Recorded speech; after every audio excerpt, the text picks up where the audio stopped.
Hello दोस्तों, motivation life में आपका स्वागत है।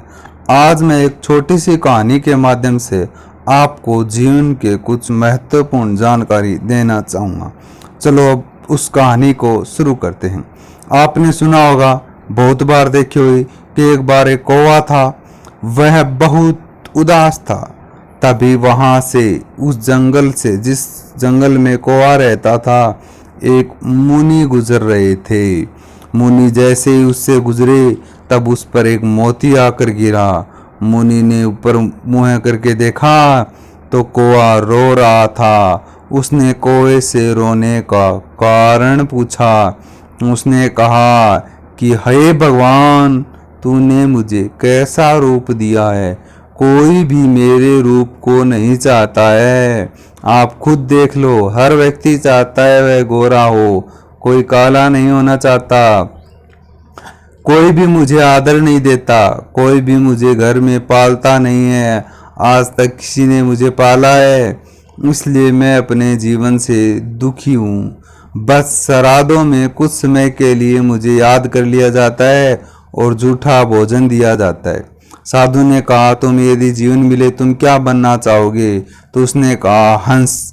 देखो उसका कितना सुंदर जीवन है, शांति का प्रतीक है। तो साधु ने कहा, मेरी एक शर्त है, तुम हंस से जाकर पहले उसका जीवन पूछ लो।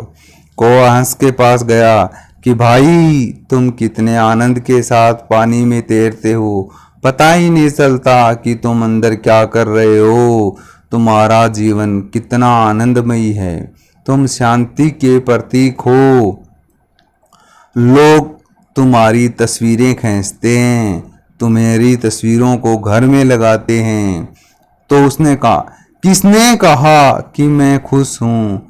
मेरा जीवन मुझे पता है कि लोग जब तस्वीरें खींचते हैं, मैं पानी में रहता हूँ तो मालूम नहीं होता कि वो मेरी तस्वीर खींच रहे हैं या पानी में अत्यधिक उसे सुंदर बनाते हैं, तब मेरी तस्वीर उनसे गायब हो जाती है।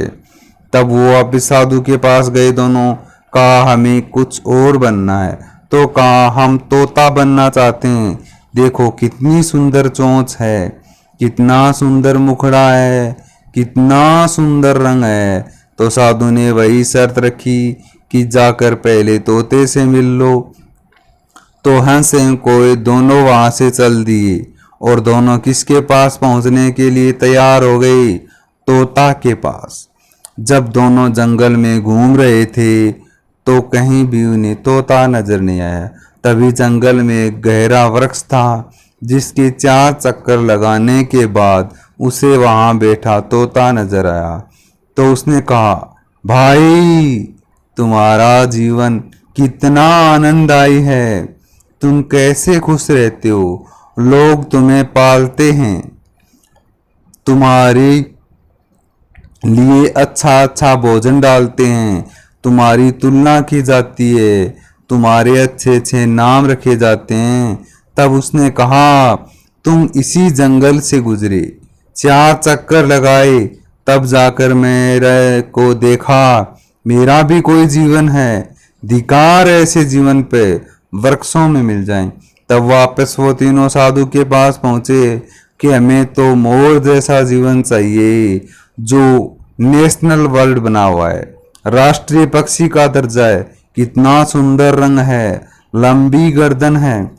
तो वही जवाब साधु ने, उस महात्मा ने दिया कि जाकर पहले मोर से पूछ लो। तब वो मोर के पास गए कि भाई, तुम्हारा जीवन कितना आनंददायी है, तुम जब पांखें फैलाते हो तो कितने सुंदर लगते हो। लोग उसे देखकर खुश होते हैं और उस स्थिति में तुम्हारी तस्वीर लेना चाहते हैं। तुम नाचते हुए कितने सुंदर लगते हो, तभी लोग तुम्हारे नाचने का इंतजार करते हैं और तुम्हारी तस्वीर लेते हैं। जब बरसात होती है उस समय तुम अत्यधिक सुंदर लगते हो और तुम ही उन्हीं बरसात में अपने पंखों को फैलाकर अपने जीवन का आनंद लेते हो। तुम्हें बच्चों को पढ़ाया जाता है, तुम्हारे बारे में बताया जाता है, तुम्हें राष्ट्रीय पक्षी घोषित किया गया है, तुम्हारा जीवन कितना आनंददायक है। तब उस मोर ने कहा, देखो कोई आवाज सुनाई दे रही है। उन्होंने कहा, दे रही।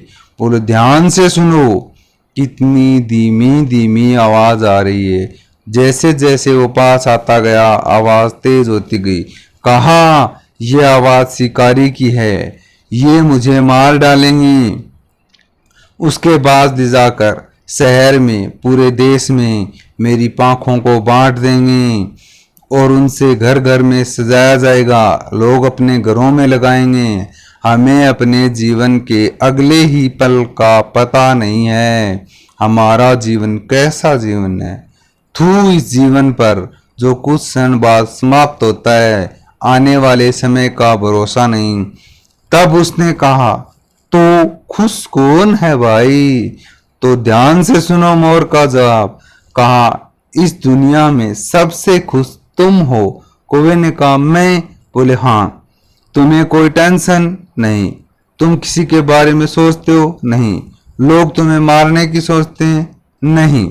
आज तक तूने सुना होगा चिकन बिरयानी, अन्य बिरयानी, कोवा बिरयानी कभी सुनी है? नहीं। लोगों को तुमसे कुछ लेना है? नहीं। तुम्हें लोगों से कुछ लेना है? नहीं। आसमान में खुले उड़ो, आराम से जियो, तुम्हें किसी प्रकार की कोई परेशानी नहीं है। हमें तो आने वाले कुछ समय पश्चात के समय का पता नहीं है कि हम उस समय जिंदा रहेंगे या नहीं। इसलिए तुम ही सबसे खूबसूरत हो, सबसे सुखी हो। इस कहानी से हमें ये शिक्षा मिलती है कि जिंदगी में कभी भी अपनी तुलना किसी से मत करना। तुम जैसे हो वैसा जीवन में और कोई नहीं है। भगवान ने तुम्हारे जैसा कोई भी दूसरा इंसान नहीं बनाया है। तुम जैसे हो वैसे ही इस दुनिया में रहना। तुम अपने आप को सबसे सुखी प्राणी मानो। यदि हमारे चैनल को सब्सक्राइब नहीं किया है, सब्सक्राइब करें, आइकन बटन पर क्लिक करें ताकि आने वाली वीडियो आप लोगों तक पहुंच सके। धन्यवाद।